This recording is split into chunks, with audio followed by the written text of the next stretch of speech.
How's it going, everybody? It's Pilot Family. We're back with another FPL live stream, and today we're back with the preview show this week for Game Week 9. We'll take a look at Game Week 8, which just finished with Arsenal and Crystal Palace in a 2-2 draw at the Emirates. We'll take a look at our predictions and how they went. How's it going, Snow? Glad that you could join us. As well as everyone else in the chat. We're going to be taking a look at, like I said, our predictions. We're going to be making our predictions and differential picks as we normally do every week. Go through how our point system works for that. We're going to be taking a look at our watch list. And we're also going to be discussing some key points for this upcoming game week and this upcoming run.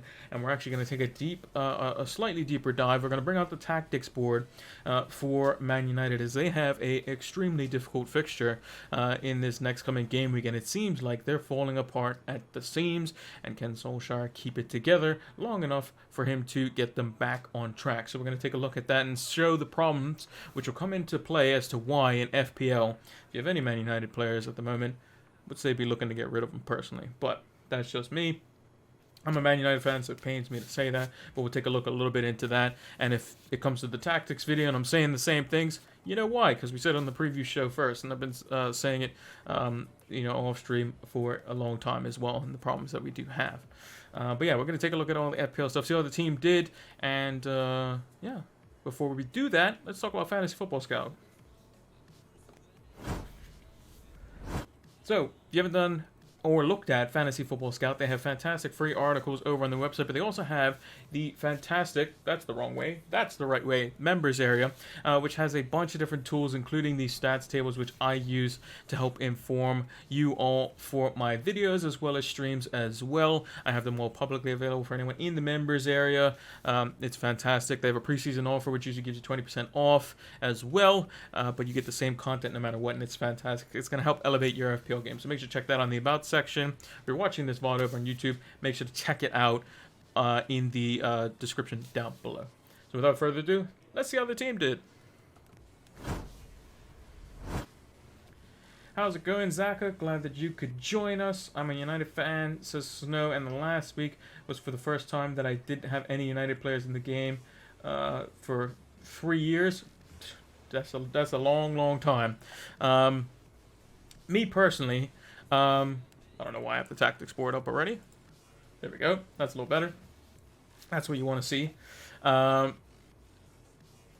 for me personally, when it comes to FPL and United, I actually find it pretty easy to kind of just differentiate them. Because if anything, to me, it makes my decisions even easier. When I'm saying, I'm looking at the team, I'm like, United isn't playing well. They're really not playing well.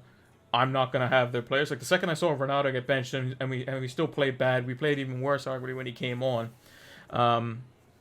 During the Everton game, I was like, yeah, United isn't going to be playing good anytime soon.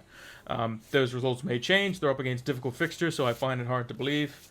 Solskjaer has done it in the past, but typically it results in random moments, and we'll get on to that later on in the show. But this was the wildcard team that we went with. A bit of a wonky formation. A lot of FPL managers probably don't even know that you could have this formation with 5, 2, and 3. I didn't know it until probably a few days before I actually used the wildcard. I was like playing around with some stuff. I was like, oh, right, you could play with just 2 midfielders. So that is the minimum that you have to have. So, and I was, messing around with some teams, and then there was kind of wind that, Chilwell was going to play, and I was like, oh, well, he played good for England. Let's have him in there. And then I said, well, can't have Azpilicueta because I wanted to go for something a little bit more maverick up front with St. Maximin. So he was kind of like my differential pick. Him and Reece James and Chilwell were kind of like the three that made things a bit different. The one nice thing though is that if James and Chilwell or James and Chilwell or Chilwell and Cancelo get rotated, then I have one of my midfielders come off the bench. Usually that'll be Smith Rowe or Mbeumo or Mbeumo, however you want to pronounce it. If Rafinha has a good fixture, because he's probably the best out of all three of them, or if St. Maximin's fixture's not good, which he could end up being Ivan Toney after next week. Because I wanted to bring him in for a couple weeks. Thought, hey, look, the Newcastle takeover might get some good stuff and see how it goes. So yeah, hopefully things can go even better next week. Got 77 points. Cody, Chilwell, Vardy, and Salah captain. Yeah, I was thinking to myself. I was like, why is my rank should should be before subs around like 42k. So I lose like 12k rank from auto subs off the bench, and that was mainly because like a good bit of players didn't play. So like Rafinha, as an example, didn't play in like a 4-man midfield. But I know a lot of managers have the likes of Cody, and you know, Livramento, and players that would have got them 6+ points off their bench. Me, not so fortunate, because James, Jimenez, and Diaz all played, although I would have only got 1 extra point for Mbeumo and Brownhill. But still, I was wondering, I was like, why am I losing so much rank? But we got a green arrow, so I can't really complain. I went up around 30k places or more by the end of it. I think that 54k is about right. It's not exact, but it's about right. At least that's what Live FPL is saying. So, but all things considered, backline did pretty well. Ramsdale got a save point, but conceded 2. Bit unfortunate there. But to be fair, Palace, when it was 11v11, you know, Palace deserved to win the game. Had Ramsdale and Saka this evening. Yeah, I had Ramsdale and Smith Rowe. Now, my opinion, this is just me. You can say, like, they can look at it all they want. If Mike Dean, the referee, says that MacArthur has made a genuine attempt to play the ball, and his follow through has caught Saka, which it has. He may have been a genuine attempt to play the ball, and he could not stop his momentum. I think that's a load of absolute nonsense. Because by the time Saka actually kicks the ball, he can pull out of it. He literally just completely follows through as if he just doesn't see anyone there, which you can clearly see. So I personally think Crystal Palace should have been down to 10 men. The way VAR works is, based on the explanation that they give, is the referee will say, this is what I've seen. The VAR will say, is there anything different to what I've told you? So if Mike Dean has said, I've seen MacArthur look like he's about to go for a volley, Saka has then knocked it away, MacArthur has gone to follow through because his momentum's kept him going through, he's hit Saka's leg, I don't think he could have slowed down, his eye was on the ball. VAR will say, yeah, that's probably about right. But what VAR should have said is, but he's endangering his opponent in this case because we think that he could have possibly slowed it down a bit.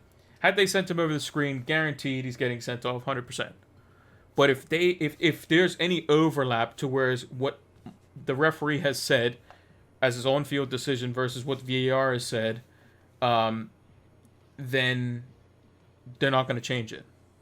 If Mike Dean had said, oh, Saka went to go clear the ball, and then he's gone over lightly because he got hardly touched, the VAR will say, Mike, I think you need to go take a look at this because you're wrong, basically. That's when they go over to the monitor, is when there's a discrepancy of what the referee's seen on field and what VAR has told the ref has either agreed or disagreed. So yeah.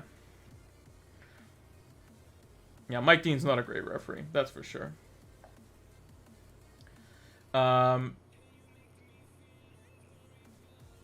But yeah, and Saka could just be injured now, straight up. So, Edouard Mendy was on drugs. I mean, he was insane. Yeah, he definitely was insane. And that's the thing. The stats all showed that Mendy makes a lot of saves, and he's probably better if you had to pick one than like Ederson.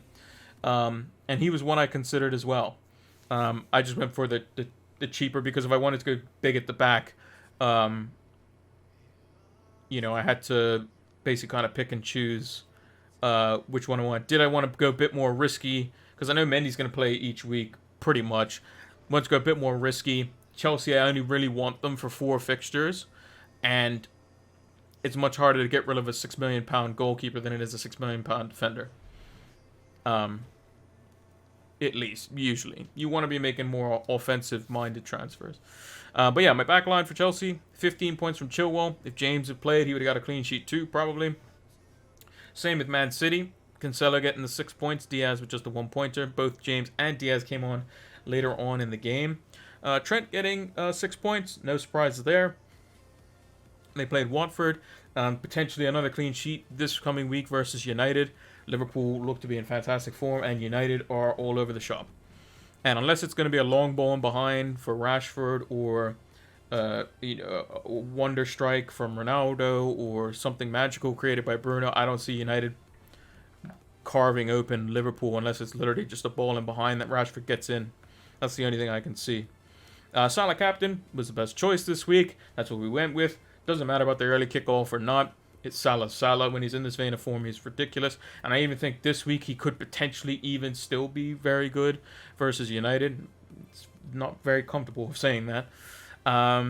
Smith Rowe, just the 2 points. Yeah, I probably would have expected potentially some. He did have a shot, which was on target at least, but too far out to trouble Guaita. And then the front line got less points than Trent, which is disappointing. St. Maximin, he looked lively. I really liked playing him. He was a 2-week punt. I just think he's an exciting pick. If I had gone for Tony, I believe Tony got the same number of points or 1 point if he got booked. Jimenez being benched was a bit of a weird one. Also, if I would have gone with Armstrong, I would have got the same amount of points anyway because Armstrong was benched. And then I'd be concerned that Armstrong wasn't going to play because Borja played and scored. Or Borja, the loanee from Chelsea, basically. And then Lukaku, just the 2 points. I mean, Lukaku could have probably done a bit more in the game. He seemed little bit on the unfit side. I think he was a bit leggy from Belgium. International duty. I don't think he's going to probably play in midweek and get rested up. If they need him in the Champions League, they'll bring him on. But for the most part, I think they should. I think they play like Malmo or somebody, so they should be fine to not play him. And then he'll be fully rested when they go to play Norwich, when he's probably going to score about 20, because Norwich are terrible. And then just the 2 points across the board on the bench. Goalkeeper didn't matter in the end. This week I think it's a bit trickier, but we'll get onto that when we got to check the lineup. 56 points with a -4, 52 Tony, first sub for Rafinha. Yeah, there's going to be a lot of 2-point subs, but if you had Livramento, Cody, those sorts of players, you're going to be looking good. Playing Livramento from now on, sick at looking at his points on my bench. I mean, yeah, they have great fixtures too, so might as well go for it. Rashford will score and Salah is on fire. I can easily see Liverpool, being lackadaisical and a ball over the top beats them. But remember, Alisson's back. Matip doesn't seem to be positionally getting caught out anymore. He seems fit as well. Van Dijk is back to his best. I think Trent is allowing to bulk out the midfield, creating more problems. And Jordan Henderson is covering as he normally does. I think Liverpool are going to be very difficult to beat. The way Firmino played as well, that was another side of Firmino where he was getting into the box, being in the right place at the right time, linking up play. It's going to be very difficult. And if you just follow the mold of what Leicester did, which is basically, well, United aren't going to press us because they're playing Ronaldo. We could just pass through them. So, but we'll go on that on the tactics board. But yeah, Salah is on fire. So I'm considering it's either him or Lukaku this week. But yeah, we shall see. We shall see. Now, let's bring up the socials. These were our predictions for last week. Remember what happens when Ollie's job's on the line? Yeah, he usually pulls something out of the bag. But the problem is that I think lightning can only strike so many times before the luck runs out. When you rely on individual players doing something and they're not playing well as a team, and and you take some of those players potentially out of the team. So there are rumors on the training ground that United are going to go to a back five. Because he even asked, like in his post-match, pretty much asked, or at least he posed the question, what should I do? Should I put more players in there? Should I get more legs in there? Should I get more energy in there? Should I get more bodies in there? Basically what he's saying is, I'm going to play McTominay and Fred. I'm going to play a back five. Or I might do both. Which would mean like Shaw plays in the back three, which means Telles plays at wing back probably, McTominay and Fred, and then you have Bruno just in front of them. Wan-Bissaka's not really that good as a right wing back because he's not that good going forward. He's gotten better for sure than what he was in his first season. He has progressed over his time at United, this being his third season. But I just don't see how you can really do anything with Bruno and then Ronaldo and Rashford. Basically, Ronaldo's not going to be able to hold the ball up, so you're basically relying on the ball over the top to Rashford and then a cut back to Ronaldo only, which is very easily to stop. Hey, Matip, any ball that gets launched over the top, let Van Dijk go and get it, and you just follow Ronaldo. That's it. Straightforward. Tella's better service to Ronaldo? Yeah, I mean, yeah, that's true. That is good, but if Tella's isn't very good defensively, but neither has basically anyone in our team apart from Varane on a consistent basis, and he looks to be injured for a few weeks, so we'll see.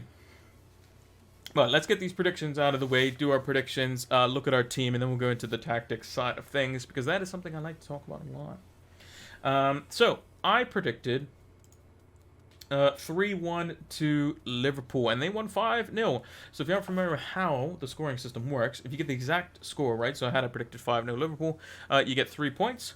If you get the result right, at least, you get 1 point, and anything else is 0 points. So we get 1 point for Watford versus Liverpool. 1-1 between Aston Villa and Wolves seems a bit foolish since the game ended 3-2, which was a thrilling affair. A deflected free kick by Ruben Neves at the end of the game saw them with the 3 points, and Wolves seem to be on the up and up. So nothing there. United 2-1, ended up being 4-2 the other way in favor of Leicester, who handily won the game with no real issues. So wrong there. Man City, shock horror, didn't score 5 goals. They only scored 2. So we got just the 1 point there. Brighton, Norwich. I think Norwich will probably be disappointed not to have gone ahead. Had an open goal, and basically just the guy, I think his name's Sargent, just didn't hit the ball hard enough, basically. So got that one wrong there. Southampton held on to a 1-0 win and got themselves the victory, so we got the one wrong. Chelsea 2-0 over Brentford. They actually ended up 1-0, and for large parts of the game, Brentford controlled the play, and Chelsea sat back and defended well. Mendy, as we already discussed, was fantastic, so just the 1 point there. We predicted Everton to beat West Ham 2-1. Actually, was 1-0 West Ham. Actually, a much quieter game than I thought it was going to be. So we were wrong there. Newcastle versus Spurs. Spurs end up pretty much comfortably winning the game for the most part. Newcastle started off really well. Thought they would go on to do better things, but then we have to realize at the end of the day, the team isn't very good, and they're in the relegation zone for a reason. So Spurs end up winning that one. And then Arsenal did not beat Crystal Palace. If anything, Crystal Palace should have won 2-1. So we got that wrong there. So only 3 points again. I think that ties what we did last week as well. So we've been on a bit of a drought. Which usually, based on my findings, that it coincided with my FPL team doing bad. But my FPL team did good this week, so yeah, we take those. Brighton with the clean sheet. They definitely did keep a clean sheet. Ederson got a clean sheet as well, as did Azpilicueta. And Bomo did not get anything, unfortunately, and Jimenez came off the bench. So 3 out of 5 on the differentials, which is more than 50%, so we'll take that. So that is okay. So yeah, should Crystal Palace have been down to 10 men? Yes, but they played well, and I think they would have played well regardless if they had 10 men or 11 men. Newcastle started off great, but then did typically Newcastle things. Everton would have found themselves probably very disappointed, controlled the game for large portions. West Ham sat in, was looking to hit on the break, finally got a set-piece goal, and then Everton didn't really look like they were going to score. They are missing Calvert-Lewin and Richarlison, so there is some expectation there. Chelsea didn't really create much, actually. Lukaku had a pretty poor game. I thought Brentford played very well. They just needed the goal, and Chelsea defensively have shown why they can keep clean sheets. They have a fantastic goalkeeper, and the back line's great. Southampton probably a much needed win, and now Leeds are kind of looking at a bit of trouble. They might be under second season syndrome and could be on the way down if they don't pick up their form.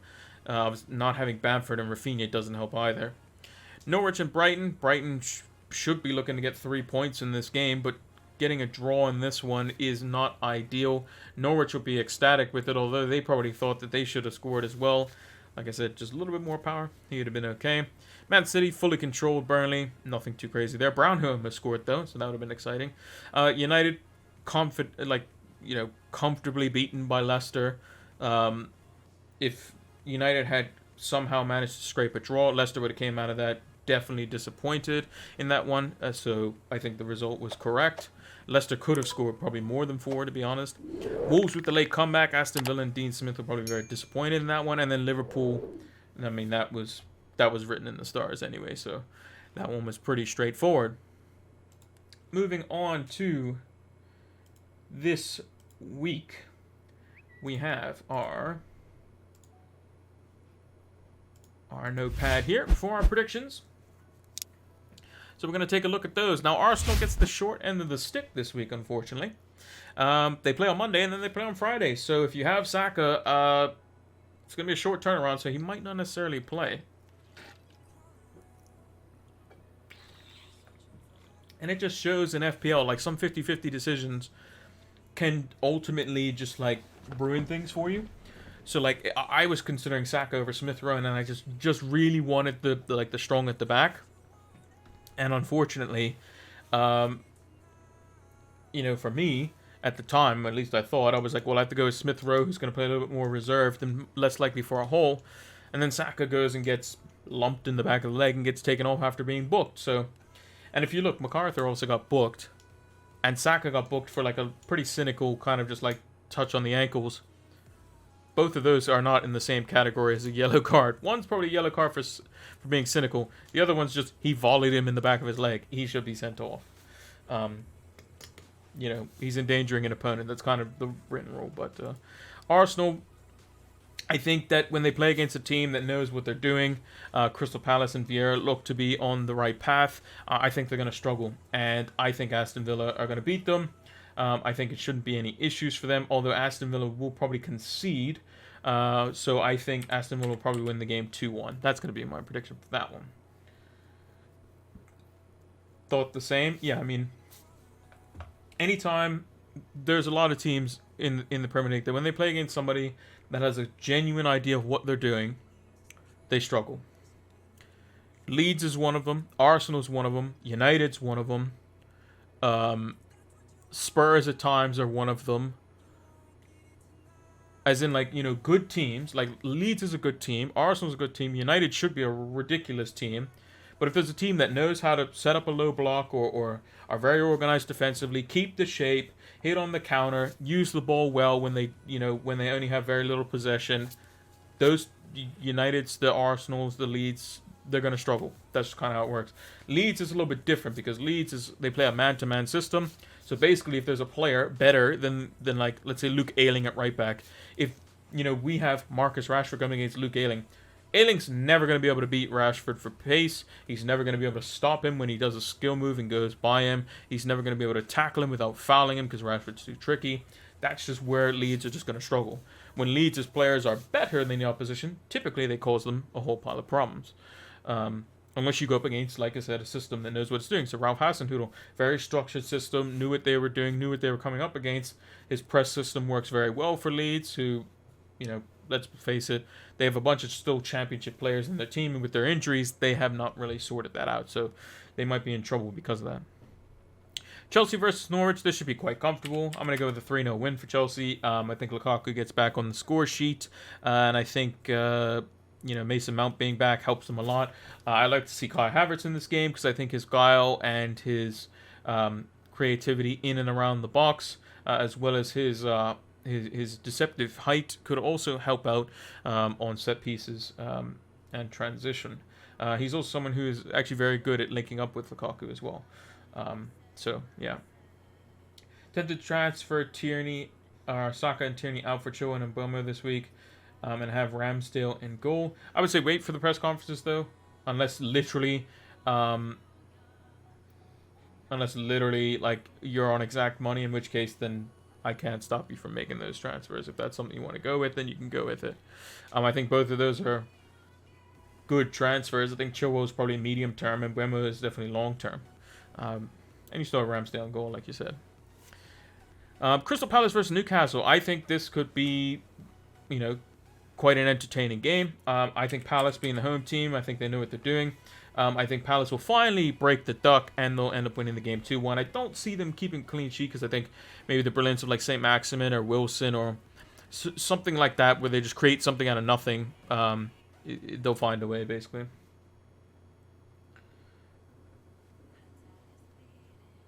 definitely, and the Euros games. Not sure what you mean by the Euros games. Oh, European games. Yeah.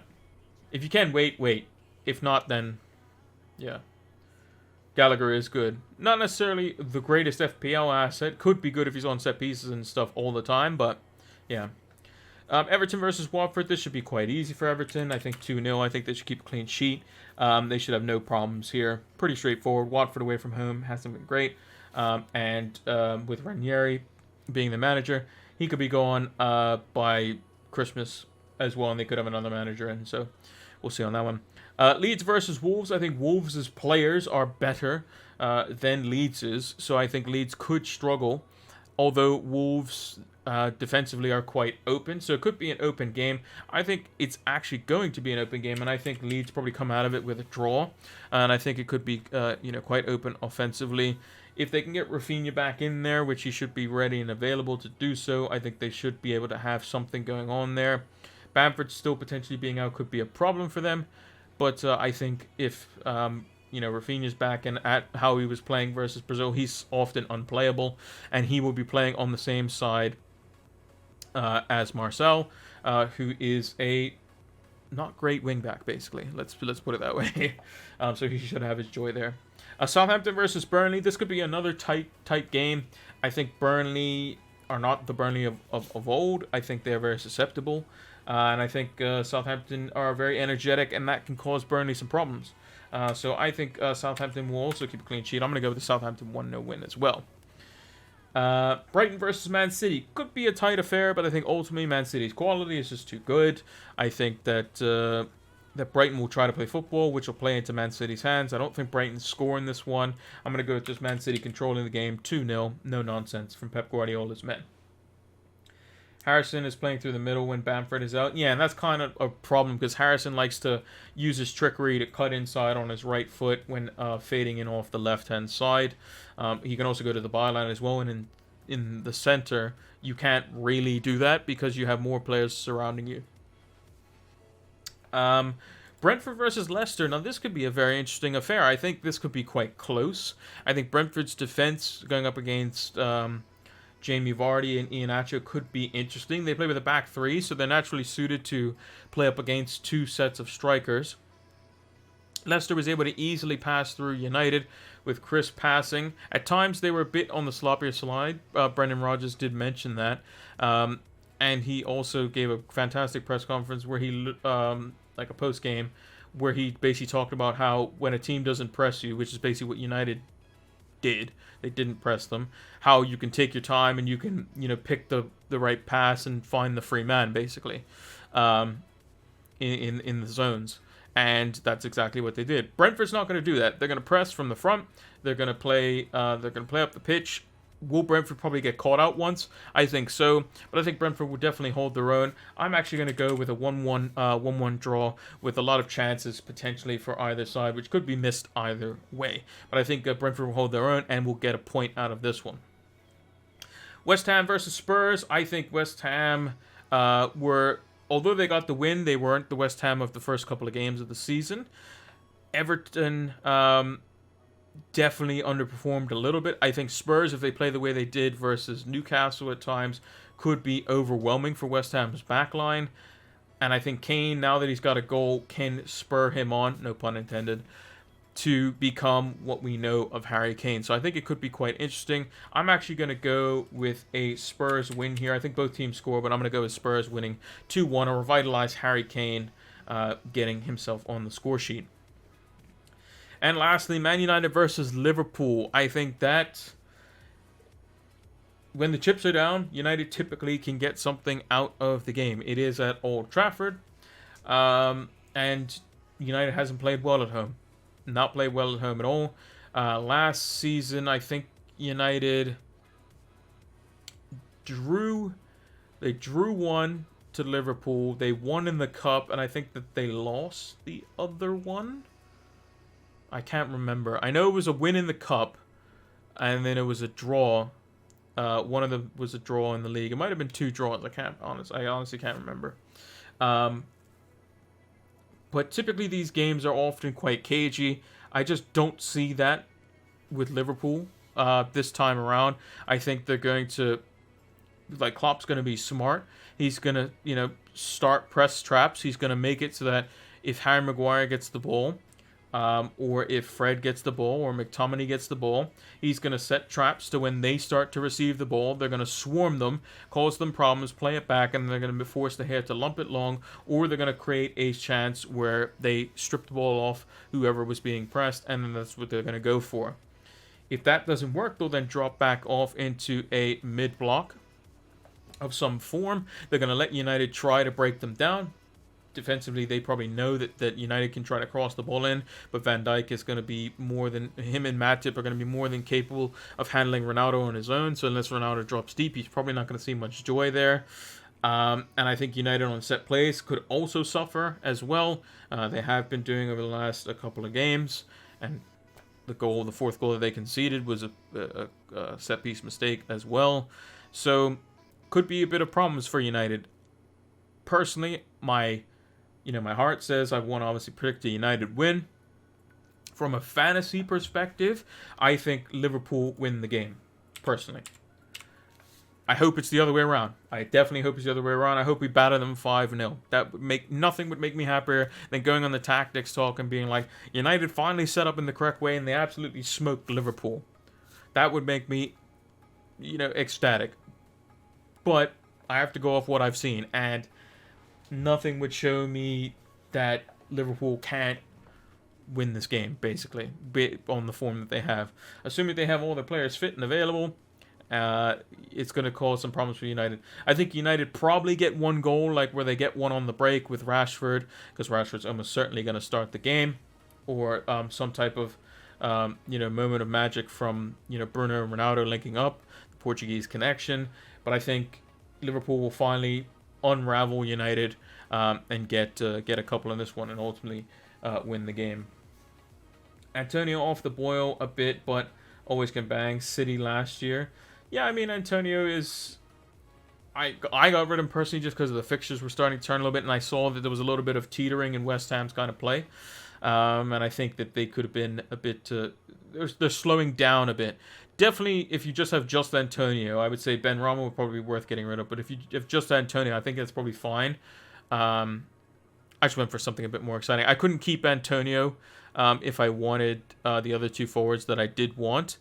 I could have gone like Tony and Antonio versus Jimenez and St. Maximin as an example. But I wanted to go Jimenez because I thought that he would be a bang. But then he got benched because he played in midweek for Mexico, I think. He didn't play very much, but he did still play. And the long flight may have jet lagged him or something, so we'll have to see.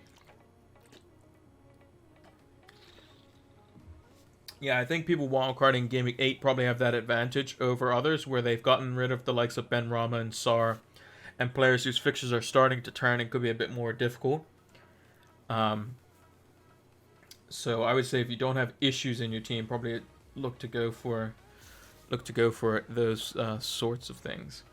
So if you have no injuries, then you can look for those kind of moves. If I was gonna go for something like that.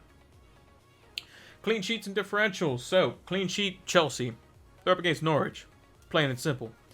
Goalkeeper for this week, Jordan Pickford, 5.2%. Typically a differential, we want 5% or less, but with goalkeepers a little bit more difficult. So I've gone as close to 5% as I possibly can. So Jordan Pickford up against Watford this week should be easy pickings. No pun intended there again. For Jordan Pickford, 5.2%. In defense, Reece James, 5.1% in the Chelsea defense. I think he probably gets some minutes versus Malmo, and then I think he starts versus Norwich. They're going to play in a low block, or at least they're going to probably defend because they can't hang on to the ball, they can't attack, they can't do anything this season, even though Daniel Farke has said, they can change.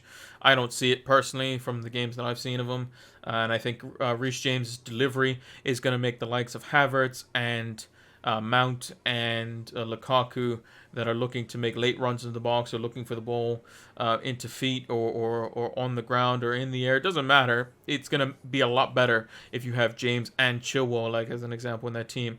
So yeah, it could be very interesting on that front.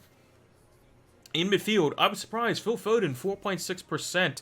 I think he's going to play a more and more important role for Man City. I think he's getting like a 6 or 7 year contract or something crazy with increased wages and all that sort of nice stuff. So congrats to Phil Foden. I think he's fantastic. Arguably the best young English player. So like 21 and under or whatever his age bracket would be. I think he's fantastic. 4.6%, probably can't go wrong. But again, with City mids, you never know when they're going to play. So take it with a pinch of salt. Pep roulette can be a bit devastating. And then forward, I think it's Borja. I don't know how you want to pronounce it, but 0.7% scored on the weekend as well. And I don't think Ralph Hasenhüttl's going to drop him after he scored. So I think he could score versus Burnley. And maybe we might see a front two with him and Armstrong. I think that front two could be a bit more... of Hasenhüttl's type and then he can use in his 4-2-2-2 system, have those two guys as more point men, and then have his wide players be more of the creators, and then go from there. But it is going to be tricky not having James Ward-Prowse, because I think he's still suspended for this game and maybe the next one, but I'm not entirely sure. Let me actually check that.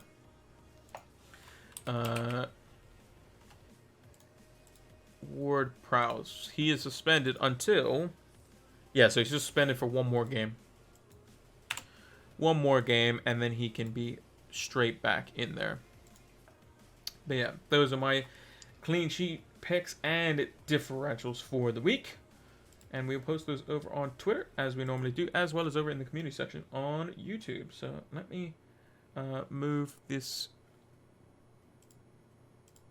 out of the way. Iheanacho on my watch list. Yeah, I think Iheanacho is definitely one to watch. Foden is class. Yes, he is. He's very, very good. So this is the team as it stands. Actually, what I'm going to do is I'm going to put Raya in goal for now, because I think, if anything, Raya will probably concede less goals and could make more saves. I think he's more likely a clean sheet versus Leicester, mainly because I think Brentford's defense is probably better suited to play against the front two, whereas I think Aston Villa, when they play their front two, is going to cause Ben White and Gabriel problems, who had fault, as it were, for both of the goals that were scored, not really contesting the player. And if there's anything that Watkins and Danny Ings are going to do, is they're going to get up on you and they're going to dribble into you, so they could have some problems there. So as it stands, the team is with Raya in goal, James and Chilwell on the Chelsea double-up with Trent Alexander-Arnold, Diaz, and Cancelo. So a back five for us this week. A lot of fullbacks in there as well. Salah and Rafinha, the two midfielders of choice. Salah's going to be the vice-captain this week, almost certainly. Rafinha back now, and probably fully fit against Wolves at home. Should be quite good. Both him and Jimenez playing against each other. So what did I predict for that one? Did I predict like a 2-2 or something like that? I did. So hopefully it's a Jimenez brace versus a Rafinha brace. That'd be great. And then in the front line, we got St. Maximin. Just excited to see him play. Crystal Palace could allow him some space, so you never know. And then Lukaku captaincy. I think it just doesn't make sense to overthink it. Lukaku is playing against the worst team in the league that will have already basically cemented themselves as 20th. And I think he should be scoring in this one. If he doesn't, then there's questions that are going to be asked of him. And then maybe we look to switch to the likes of Harry Kane, who could be coming in for the next few game weeks. And then on the bench, we got Ramsdale, Mbeumo, Smith Rowe, and Brownhill. I think Mbeumo is probably more likely to score, because I think Leicester defensively are a bit frail, because even United scored 2, and United didn't look that great, but they do have moments of just lapses where ball over the top or something like that, and Ivan Toney, a ball into him up against Soyuncu can cause Soyuncu to make a mistake, or a Johnny Evans returning from injury. That could be quite nice for the likes of Brentford. Moving on to the transfers this week, don't really need to make any transfers unless there's some injuries that happen midweek, so knock on wood that doesn't happen. But yeah, not looking to make any transfers. I'm going to save that for this week. Don't really need to do anything. We will, however, update the watch list. So Ramsdale, we're going to remove from the watch list because we already have him.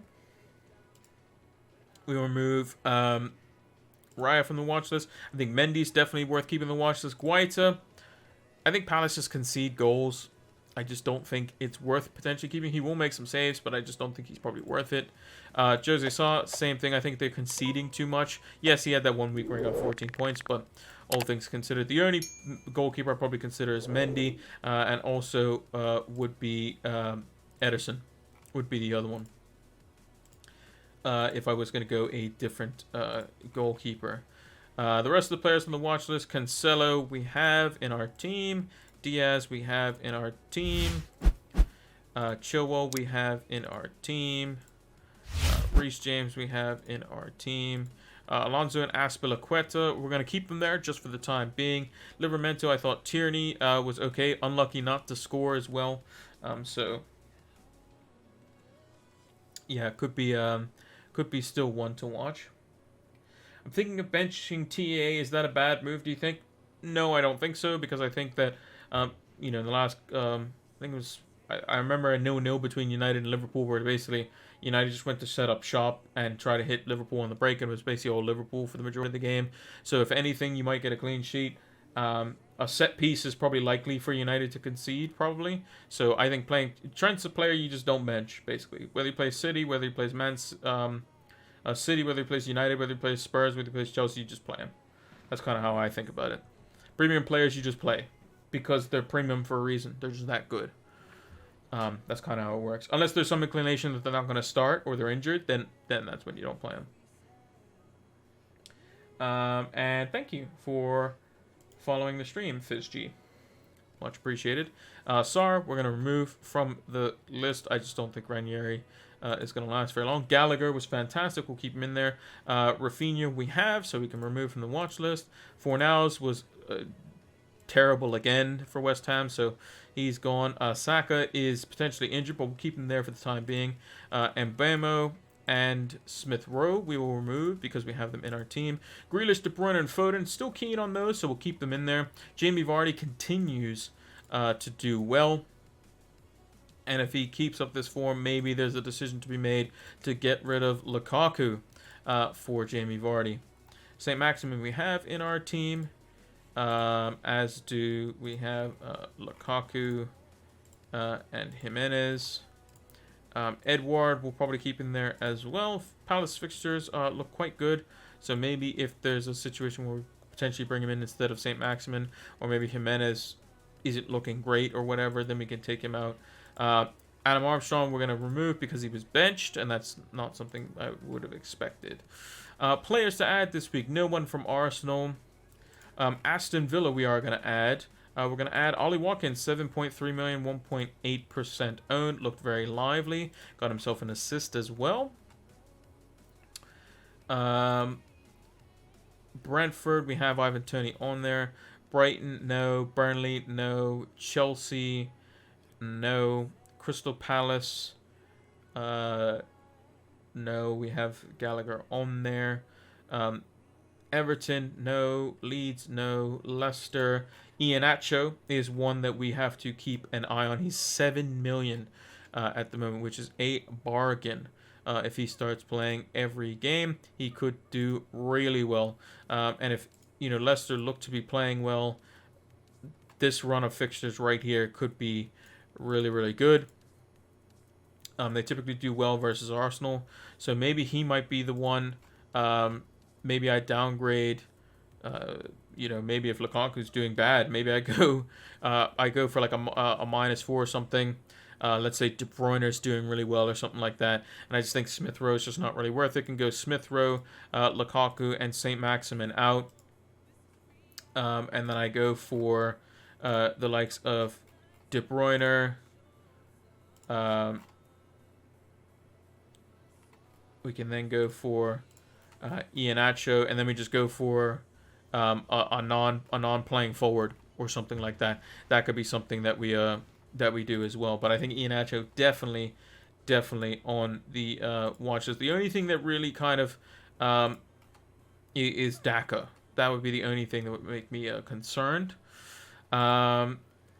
Liverpool, I would say probably we're gonna have to put Mane on the watch list because he is doing quite well. We also have to put Firmino on the watch list as well, because if he continues to play well, I mean, he got a ridiculous hole, but if he can get back to his creative self, he can be quite dangerous. It's just a matter of can he keep up that consistency. So we'll put him on the watch list for now. You can't ignore somebody that scored a hat-trick, right? Man City, nothing really going there. Man United, no. Newcastle, we will put on Callum Wilson, who scored. Came back and scored immediately in the first 2 minutes. He could be someone that we look at instead of St. Maximin, potentially. Norwich, no. Southampton, we're going to put Borja on the list as well, or Broha. Broha? I can't pronounce his name, to be honest. This guy. We'll put him on the list as well. We will also put Livramento because, oh no, he already is on the watch list still, so that's fine. Spurs, we're going to put Kane and Son as per normal. Just makes the most sense because they've both scored. Kane so lowly owned. He's very cheap, 12.1. Wouldn't have to go up much from Lukaku to get him as well. We could go from St. Maximin down to Tony as it stands, and from Lukaku up to Harry Kane. Their fixtures from game week 12 onwards could be absolutely ridiculous for Spurs. Man United's fixtures. Where's Man United? Man United's fixtures from 15 onwards are also really, really good. So we could see how they do versus Crystal Palace and see if we want to go from there. Because then you can go from Kane straight to Ronaldo if you wanted to go that route. Also, shout out to Reguilon, and I think it was Eric Dyer as well, for the incident that happened in the stands. We're happy to hear that supporter is doing well. For those that didn't watch the game, basically there was a supporter that looked to have been in some distress. We'll say there are articles and stuff on it, and basically they told the medics team from I think it was their team who came over and they helped him and or her. I think it is a male. They helped him, gave him the treatment. It was able to basically save his life, basically from the reports that we're getting. So, mad respect to them for basically recognizing that in just kind of the heat of the game, big event for Newcastle, new owners, first home game, all that sort of stuff. To recognize something like that in the crowd, no less, is fantastic. So mad props to them. But ultimately, Reguilon played a really good game too, and I think he deserved to be on the winning team. But yeah, this run of fixtures for Spurs could be ridiculous. So, and then Kane straight swap to Ronaldo could be on the cards. So yeah, we'll have to wait and see on that one. Did I put Kane on the watch list? I did. Kane is on the watch list. Watford, no. West Ham, no. And Wolves, no. Actually, Wolves, no, I don't want to put anyone on there. But yeah, no real transfers from me this week. Watch list has been updated. So how many do we have on there? 2, 4, 6, 7, 8, 9, 10, 11, 12, 13, 14, 15, 16, 17, 18, 19, 20, 21, 22. It's a very useful tool. I haven't used it until this season. Just kind of players you want to take a look at. And you notice that a lot of the players that I had to remove off were in my wildcard team. So definitely is quite good. Now, this is going to be the team.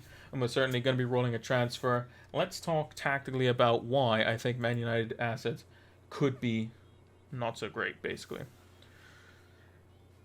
Could Kane and Son double up work again like last season? Definitely could. Definitely could. For me, it's going to be difficult to get them, though, if I wanted both. So I would have to do some major surgery, basically. So I would probably have to go like Jimenez, Lukaku. Not even sure if I can do this.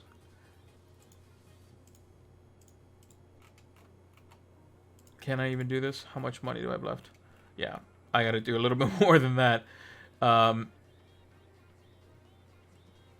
I'd have to do some. I could only probably get one. I think probably only one is probably fine for now, just because Spurs don't typically score very many goals. So yeah, potentially the double up could be on there. Play Tony or Mbuemo in game week 9. I think you probably just play Tony just because of the fact that he's still going to create. He's on penalties as well. I think you play the penalty taker. Also, Mbuemo potentially is also at risk of being subbed at times. It is later on in the games usually, like around the 80th minute mark, but probably Tony. That's just kind of my thing. If they're both similar-ish price, you go for the guy that's going to be the main guy of the team. He's still going to create. He's on penalties too. Leicester could make a mistake with Solanke, you never know.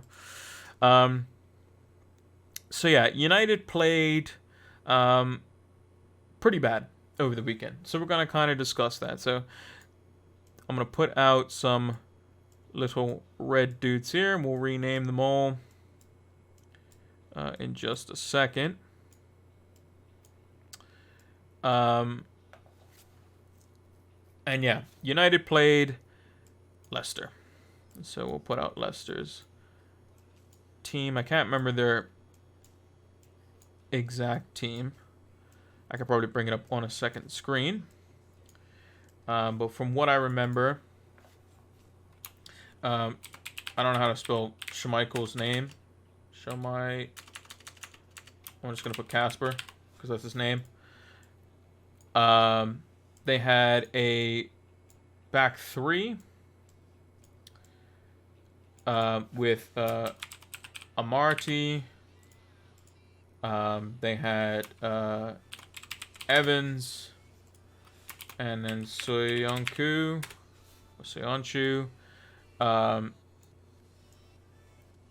They had wingbacks of, I think it was Castagne and Pereira.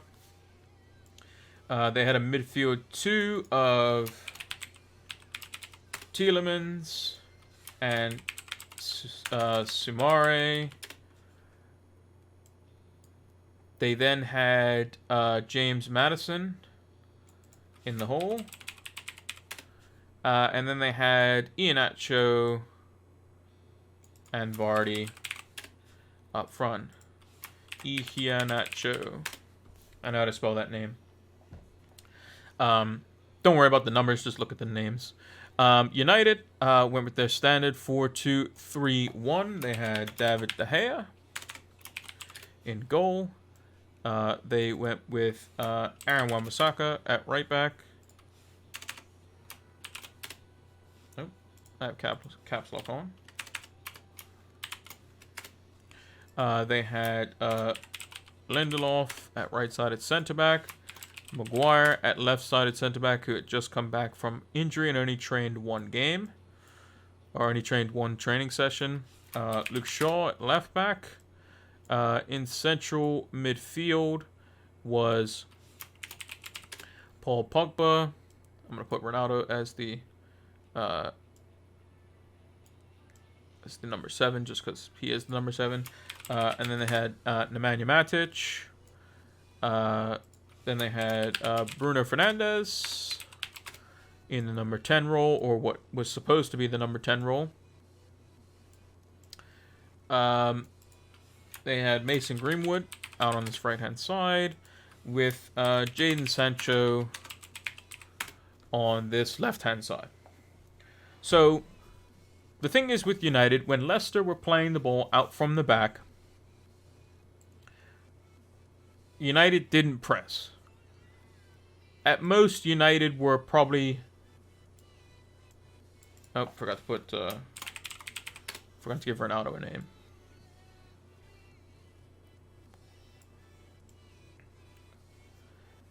At most, United were probably in and around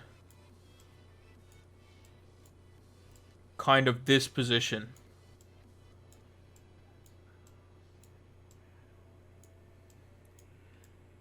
in terms of like when Leicester were looking to play out from the back. So if Leicester played the ball into Amartey, Sancho maybe like running in by himself, but you can see very easy to play it into Samari. Ronaldo's, if he does, he's usually around here. He's not going to press him.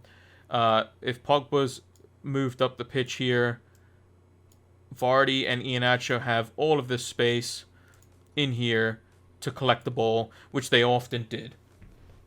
Now, also when they play it out from the back, Castagne and Ricardo got high and wide, which often forced Sancho and Greenwood to play further back, which means that the likes of Samari and Tielemans could play on a diagonal so that they can help each other. The centre-backs often split very wide, so that if Ronaldo tried to press or Bruno tried to press, often what we saw in a 4-4-2, 6v2, or if you include the goalkeeper, 7v2, you're just going to pass through that like it's nothing. Schmeichel's going to get the ball. If he has the ball, he's going to play it to one of his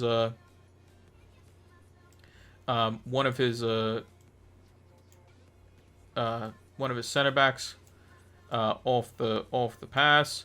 If Ronaldo kind of is just in here marking Samari, Maddison will drop in the hole. Pogba might follow him. Matic would often stay somewhat close to him, and they would often stay. United would not come out of these blocks.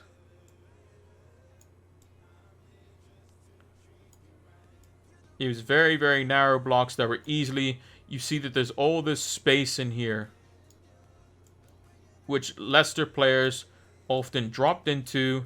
What's basically called, what the term is basically in between the lines.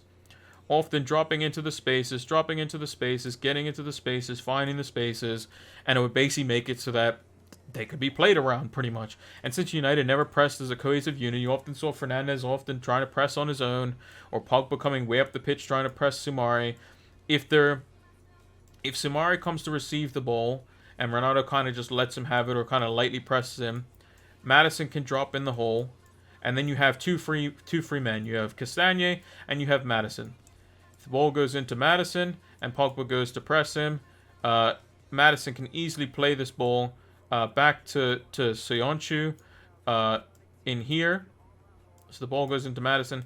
He comes to press. Matic is probably in this area here. Greenwood may be trying to occupy the wingback. Castagne can then drop off. Tielemans can get the inside channel. Goes to Soyuncu. Fernandes will try to probably press him again, which is not what you should do when he's this far back, because you're never going to beat him. Amartey then becomes a free man because he can then look to come inside. Samari can then try to look to take this space, and Ronaldo has to make a decision: is he going to follow him or not? Probably not, which means Sancho might have to come cover him. But then Ricardo has this space for the switch. The ball goes into Soyuncu. Ball can go into Castagne. This triangle is something that Leicester will probably have done a bazillion times in training. The ball will then go to Castagne, easily into Tielemans. Tielemans can then rotate on the swivel, one touch. And then you look at the situation here where then basically Matic is in an isolated no man's land.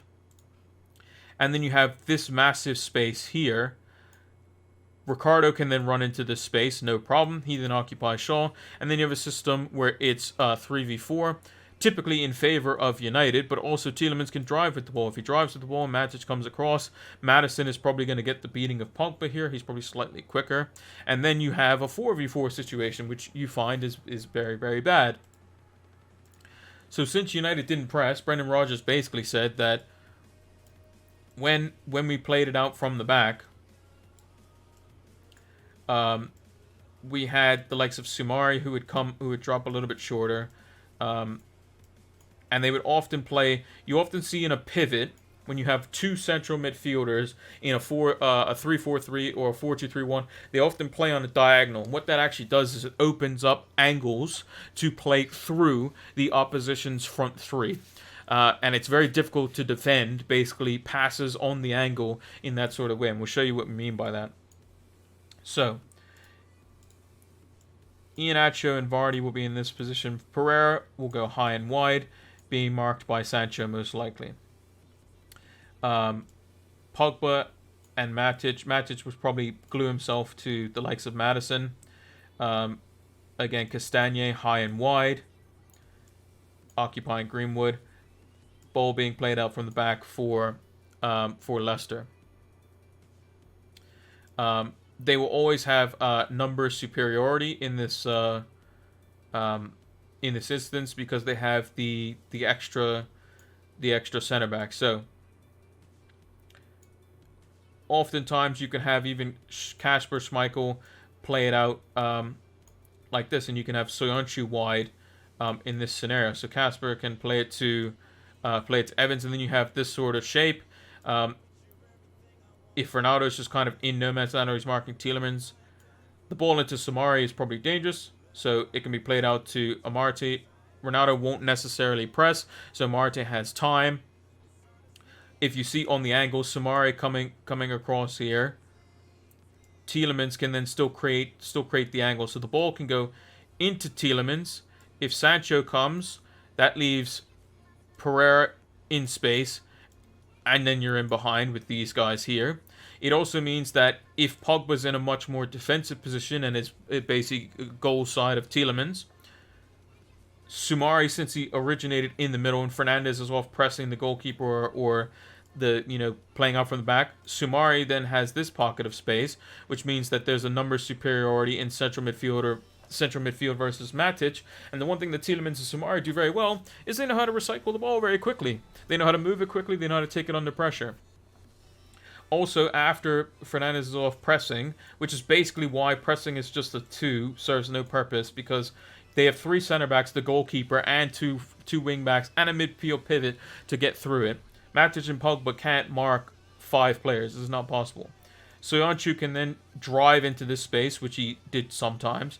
He's not as great as the likes of Joel Matip or Maguire or whoever, although Maguire didn't do that at all in this game. It created a whole bunch of problems. And then Leicester were able to just go and just play the ball in simple space. Like, you can just see the gaps between, like, the Manchester United players. There's a block here. There's a block here. And then there's a block here. And what often happened is if the fullbacks moved up, the center backs had to go 1v1 versus 2 guys that are just much quicker than them. This is a bad matchup. This is a bad matchup. They will always get in behind if the ball can get to them and basically De Gea doesn't come off his line quick enough. But you can see there's the massive gaps that Leicester was able to utilize for number superiority. And the problem with United is when they do have the ball, and Leicester using a back 3 was very smart by Brendan Rodgers, you'll see situations where, let's say Leicester, they're setting up.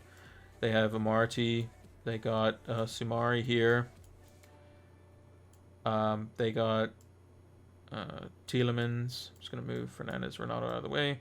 Soyuncu there, Castagne, Ricardo, they got Maddison, Iheanacho and Vardy often splitting wide and helping out. What you would have is the United center backs would get the ball in a situation. Let's say Leicester's just lost, like they've tried to ball them behind, didn't work. United get the ball. United had the ball often with Harry Maguire and Lindelof in this situation here.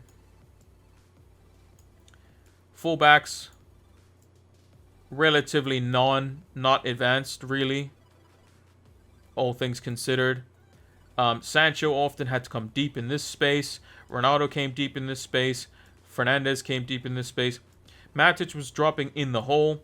Not as much as what he did the previous game. He should have been dropping a little bit deeper. He did well tackling wise in central midfield to winning the ball back in like this sort of area here. But for the most part in the second half faded because I just don't think he can run very much. So what often happened was Iheanacho would look to try to press. Vardy would look to try and press. Maddison and Tielemans came right up the pitch. Pogba's trying to play further forward. Sancho's looking to get the ball high and wide. Ronaldo's just is way up front. Fernandes is basically playing alongside him. And Greenwood's having to drop into like this space because he can't find any space. So Castagne's playing up. Soyuncu's playing fairly high up. Evans is playing fairly high up. Amarte's playing very high up. And Ronaldo and Fernandes are not going to be able to get, they're not going to be able to get in behind. Now, when Rashford got in this channel and made a run from Sancho's position, you saw a run like this where Lindelof was able to spray it in and over the top, and it was in on goal. And that's what caught their back line out. But when they have this, this line that is quite high, you have Sancho being pinned back because Pereira's marking him. You have Greenwood being pinned back. And then you often get situations where Pogba needs to come and show for the ball, or Matic needs to show for the ball, and then create spaces in between the midfield if they're trying to, press the ball. But what would happen is Leicester would just condense the space. They would condense it. There are no gaps if Matic doesn't drop. Matic didn't drop as much. Pogba didn't drop as much, and then you had situations where you had superiority in midfield for Leicester again. We just highlight the area. Pogba and Matic versus Sumari, Maddison, Tielemans. You ain't going to get the ball unless you're under pressure. Ronaldo and Bruno aren't going to be able to make runs in behind. They won't. Bruno needs to drop off and find spaces if he's going to look to get the ball. What Matic should be doing is dropping into the back line.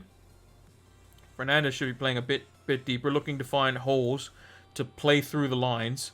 The thing is with Leicester, if we look at the differences here, you got a block of Leicester players here, another block of Leicester players here. So there's only little bits of space potentially in behind the first set of three guys, and then maybe little small pockets or avenues in space in behind, but Schmeichel could come and clear. So you can see there's a lot less space for United to play through. Now, United can play through it quick. If you pass quick enough, you can play through any team. If the passes are accurate, then you should be fine.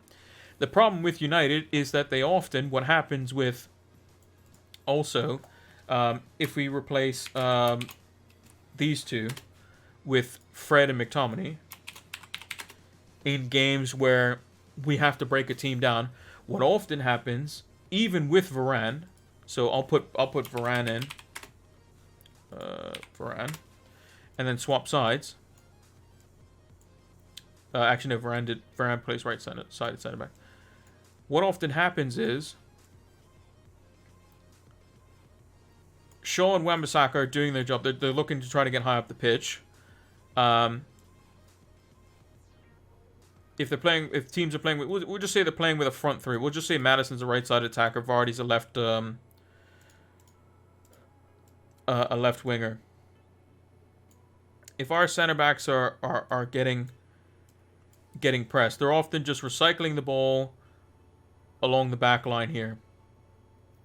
They're just recycling along the back line because the front three match up with basically the players that have the ball. The left side attackers there. Their strikers here. Their number 10 will also go along with the striker. And then the right-sided attacker, I'll just say it's Ricardo in this instance, will go here. Their two central midfielders will make sure that they are cutting off passing lanes to the likes of McTominay and Fred, are staying touch tight to them, basically. And then what happens is, and then the fullbacks look to basically occupy United's wide attackers. And the two center backs basically go 2v2 versus Bruno and Ronaldo. And basically you can see everyone is man marked when you look across the pitch in that sort of space. What often happens is United will keep playing the ball back, keep playing the ball back. So let's say the ball gets played to, they're probably not as high up the pitch. So there is a gap. The gap is in this space here.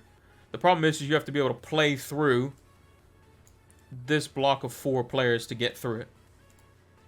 The way you do that is you need your number 10 to find pockets of space.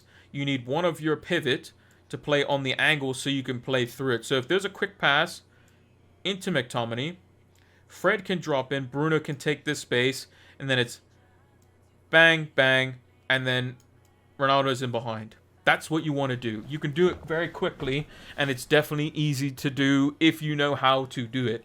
This is why you play on this angle. The problem that what United do when they're playing in the pivot, whether it's Fred and McTominay, we saw a lot of it with Pogba and Matic, which I thought it would be better, and it's not. Just doesn't matter who's playing there. Fred and McTominay just do this. Or Matic and Pogba. If it's Fred and McTominay, typically the two central midfielders are here, and they're just behind them. None of them are coming into this space to look to offer themselves to the ball. That doesn't happen very often, or often enough. You should be splitting the center backs, dropping in here, and then you create a superiority versus the front three because you have the goalkeeper and you have three players. There will be a free man somewhere. If one of the fullbacks tuck in field, it creates a situation for their left side, the right sided attacker, left side attacker, whoever it is, whereas they have to make a decision. The number 10 can then help overload in central plays if you play to drop off. So if the ball then goes into McTominay, the striker goes to press McTominay. Fred is playing on the diagonal. Tielemans goes to press him, or Soumare goes to press him. Bruno could be in this channel here, in this space, to whereas a ball through the lines, if it's quick and accurate, can get through. That's not very difficult for good midfielders to do. It's very simple. Rodri can do it. Fabinho can do it. United midfield can't seem to do it. Especially under pressure as well. You don't have much time. Soumare did it a few times versus United. And they won 4-2. And then what we see often is since Bruno basically is playing as like this striker, and these two aren't dropping off, or whoever it is, but it's usually Fred and McTominay that often don't show themselves to the ball. We see a situation where basically Maguire has nowhere to go. If he passes it inside to Shaw and Fred comes towards the ball, the center back, even if Ronaldo drops, is still in control. Unless there's a worry that this forward is faster than him, which in most cases it's not. The thing is, though, is if the ball comes in here, what should be happening is this winger, this outside, this right-sided forward should be looking to make runs in behind. That doesn't happen. Or at least the players in field don't see that happening. But these should be things that they could easily work on. There are times where long balls are good. This is one of them. A diagonal can be very devastating if played correctly. But what often happens is the ball gets played into Shaw. Fred and McTominay runs across whosever side it's on. It's played into Fred. The forward, usually here, looks for the ball. They play it into the forward. Shaw hasn't been overlapping as much. But, again, you then playing it into Ronaldo's feet when he has a centre back behind him doesn't seem to work out very well. Bruno's playing alongside Ronaldo, is trying to run him behind, which is not his game. A lot of runs need to come from Greenwood or whoever. And then the situation just kind of dissolves. Or it gets played into Fred, he immediately plays it back to Maguire. Maguire is then under pressure again because Iheanacho's in the vicinity in this case. He then plays it back to De Gea, who then plays it long out on the right-hand side. That pattern of play, if you want to call it that, is mapped out and can be easily restructured to where you can get players in behind. If you take that same scenario and you drop one of your central midfielders in, ball gets played into Harry Maguire, striker goes towards it. Fred is on a diagonal here. Shaw can then look for the ball. Sancho can maybe drop. If he has time, Ronaldo can also try to make this run here. When the ball progresses further upfield, Ronaldo can drop. Fernandes can run behind if you wanted to do that. Don't really want to do that, but Soumare, if he goes to close down, Maguire then plays the ball across to McTominay. If Tielemans goes to press, Fernandes drops off Soyuncu, and then Soyuncu has to decide whether he wants to follow him or not. Does Soyuncu really want to come up past the halfway line when McTominay could potentially knock a long ball into the space where Ronaldo is still pretty quick, can go in behind Evans? This is where Rashford comes in. This is why Lindelof and Rashford kind of have that, like, telepathic play for the ball in behind. They've done it a few times. But you can see that Tielemans can go to press. Fernandes is on the diagonal. If Fred can take the ball under pressure here, if this is Soumare from on Saturday when United play Leicester, and this is Tielemans dropping off to take the ball, it's bang bang into Fernandes, and then you got Sancho running in behind or coming inside. You got Ronaldo making the run in the channel. Greenwood's gonna get the best of Castagna here, and then Fernandes is driving at Soyuncu, who has probably the same turning speed as a shopping cart with not all four wheels, basically. He's not very quick.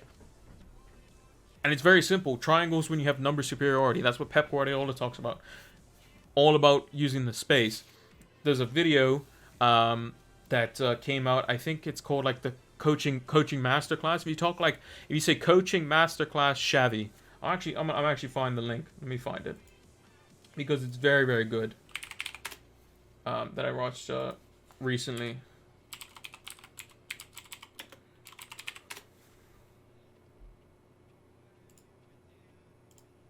Here we go. Go and watch that.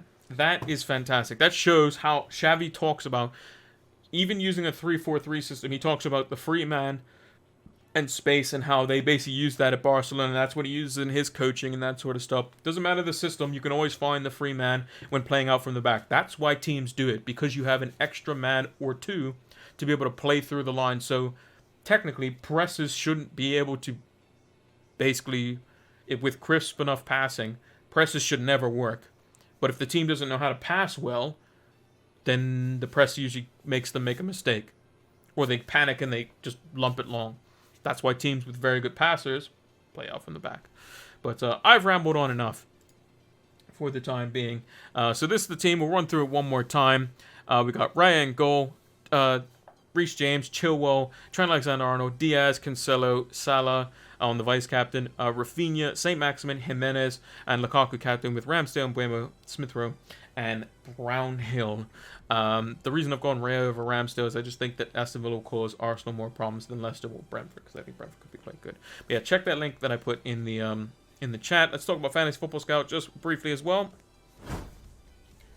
If you haven't done so already, check out Fantasy Football Scout in the About section, or if you're watching this over on YouTube, make sure to check it out in the description below. It's going to help elevate your FPL game. Bunch of different tools over there. Opta-driven stats tables. It's fantastic. So yeah, make sure to check that out as well. Now, let's move over to the big screen.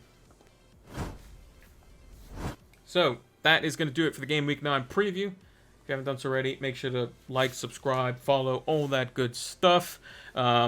In that tactics section, make sure to keep notes for that, because when we do the tactics talk versus Liverpool versus Man United, we'll see if those hold true. We'll see if United still has a very big gap between their defensive line and their two pivot, like their Fred and McTominay or their Pogba and Matic or whoever it is, and the front four, basically the left-sided attacker, right-sided attacker, Bruno and Ronaldo, or whoever's playing up in that front four. And if the gap is really big, you can say that I told you so.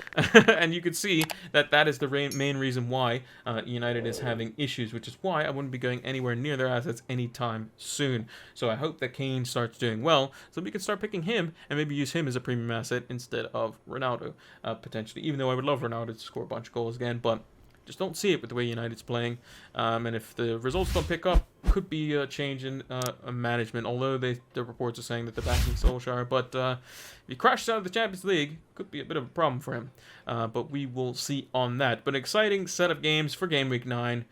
Make sure to check out all the other videos coming out this week. We have the captaincy video on Tuesday, lineup preview on Wednesday, deadline stream 7 p.m. EDT on Thursday because it is a Friday deadline, so I won't be able to do that live as we normally do, but I'll be posting the VOD an hour before and try to be in the chat if I can do for that one as well. So thank you all for watching, and until the next one, take care.